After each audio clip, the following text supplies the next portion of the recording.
दिदी के बनाएको घर कसको लागि आफ्नो लागि कस्तो घर बनायो यार के बनाउँदैछौ साथी घर बनाउँदैछु साथी सुखी खुसी परिवारवाला घर बनाउँदैछु जसमा सृष्टि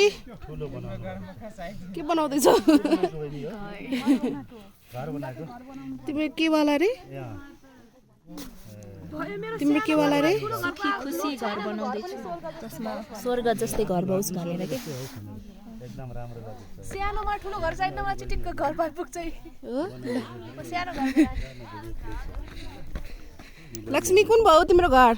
यो सानो टिक्कको सुन्दर स्वर्ग जस्तो ल राम्रो अनि यहाँ चाहिँ सबैले घर बनाएको मैले पनि बनाएको छु वहाँ पर त्यस्तो ढुङ्गाहरू राखेको ल मैले मेरो घर हराएँ त कता गयो मेरो घर ए ए मेरो घर होइन ए उयो मेरो घर